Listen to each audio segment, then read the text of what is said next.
ಓಂ ಶಾಂತಿ. ವಾಣಿ date 3/9/2025 ಪ್ರಾತಃ ಮುರಳಿ. ಓಂ ಶಾಂತಿ. ಬಾಪ್ ದಾದಾ ಮಧುಬನ. ಮಧುರ ಮಕ್ಕಳೇ, ನಿಮಗೆ ಸತ್ಯವಾದ ಯಾತ್ರೆಯನ್ನು ಕಲಿಸಲು ಸತ್ಯ ಮಾರ್ಗದರ್ಶಕನು ಬಂದಿದ್ದಾರೆ. ನಿಮ್ಮ ಯಾತ್ರೆಯಲ್ಲಿ ಮುಖ್ಯವಾದುದು ಪವಿತ್ರತೆಯಾಗಿದೆ. ನೆನಪು ಮಾಡಿ ಮತ್ತು ಪವಿತ್ರರಾಗಿ. ಪ್ರಶ್ನೆ: ನೀವು ಮೆಸೆಂಜರ್ ಹಾಗೂ ಪೈಗಂಬರ್ನ ಮಕ್ಕಳು.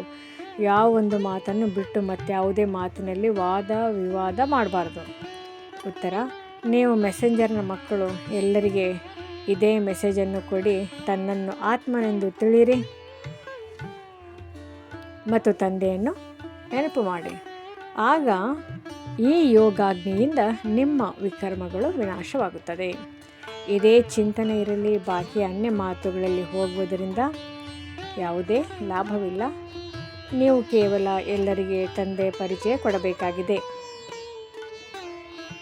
ಇದರಿಂದ ಅವರು ಆಸ್ತಿಕರಾಗಲಿ. ಯಾವಾಗ ರಚಯಿತ ತಂದೆಯನ್ನು ಅರಿತುಕೊಳ್ಳುವರೋ ಆಗ ರಚನೆಯನ್ನು ಅರಿತುಕೊಳ್ಳುವುದು ಸಹಜವಾಗುವುದು. ಗೀತೆ: ನಮ್ಮ ತೀರ್ಥಸ್ಥಾನವು ಭಿನ್ನವಾಗಿದೆ.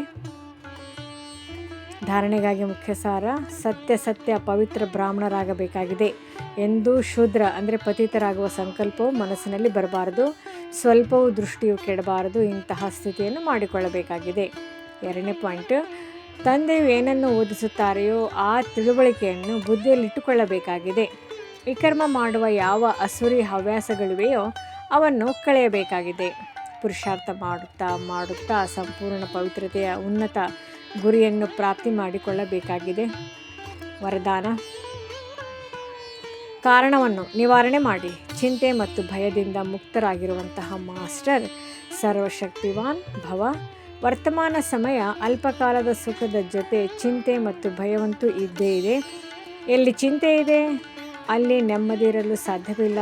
ಎಲ್ಲಿ ಭಯವಿದೆ ಅಲ್ಲಿ ಶಾಂತಿ ಇರಲು ಸಾಧ್ಯವಿಲ್ಲ. ಆದ್ದರಿಂದ ಸುಖದ ಜೊತೆ ಇಲ್ಲಿ ದುಃಖ ಅಶಾಂತಿಯ ಕಾರಣವೂ ಸಹ ಇದ್ದೇ ಇದೆ.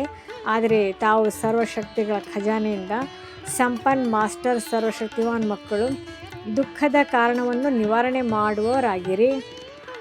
ಎಲ್ಲ ಸಮಸ್ಯೆಯ ಸಮಾಧಾನ ಮಾಡುವಂತಹ ಸಮಾಧಾನ ಸ್ವರೂಪರಾಗಿರುವಿರಿ. ಆದ್ದರಿಂದ ಚಿಂತೆ ಮತ್ತು ಭಯದಿಂದ ಮುಕ್ತರಾಗಿರುವಿರಿ. ಯಾವುದೇ ಸಮಸ್ಯೆ ನಿಮ್ಮ ಮುಂದೆ ಆಟವಾಡಲು ಬರುವುದೇ ವಿನಃ ನಿಮ್ಮನ್ನು ಭಯ ಬೀಳಿಸಲು ಅಲ್ಲ. ಸ್ಲೋಗನ್: ತಮ್ಮ ವೃತ್ತಿಯನ್ನು ಶ್ರೇಷ್ಠ ಮಾಡಿಕೊಳ್ಳಿ. ಆಗ ತಮ್ಮ ಪ್ರವೃತ್ತಿ ಸ್ವತಃ ಶ್ರೇಷ್ಠವಾಗಿ ಬಿಡುವುದು. ಅವ್ಯಕ್ತ ಸೂಚನೆ: ಈಗ ಲಗನ್ನಿನ ಪ್ರೀತಿಯ ಅಂದರೆ ಅಗ್ನಿಯನ್ನು ಪ್ರಜ್ವಲಿತಗೊಳಿಸಿ ಯೋಗವನ್ನು ಜ್ವಾಲಾರೂಪವನ್ನಾಗಿ ಮಾಡಿ. ಸಮಯ ಪ್ರಮಾಣ: ಈಗ ಸರ್ವ ಬ್ರಾಹ್ಮಣ ಆತ್ಮರನ್ನು ಸಮೀಪ ತರುತ್ತಾ ಜ್ವಾಲಾ ಸ್ವರೂಪದ ವಾಯುಮಂಡಲವನ್ನು ತಯಾರಿ ಮಾಡುವ ಸೇವೆಯನ್ನು ಮಾಡಿರಿ. ಅದಕ್ಕಾಗಿ ಭಟ್ಟಿಗಳನ್ನು ಮಾಡಿರಿ ಅಥವಾ ಪರಸ್ಪರದಲ್ಲಿ ಸಂಘಟಿತರಾಗಿ ಆತ್ಮಿಕ ವಾರ್ತಾಲಾಪ ಮಾಡಿ. ಆದರೆ ಜ್ವಾಲಾ ಸ್ವರೂಪದ ಅನುಭವ ಮಾಡಿ ಮತ್ತು ಮಾಡಿಸಿ. ಈ ಸೇವೆಯಲ್ಲಿ ತೊಡಗಿ. ಆಗ ಚಿಕ್ಕ ಮಾತುಗಳು ಸಹಜವಾಗಿ ಪರಿವರ್ತನೆಯಾಗುತ್ತದೆ.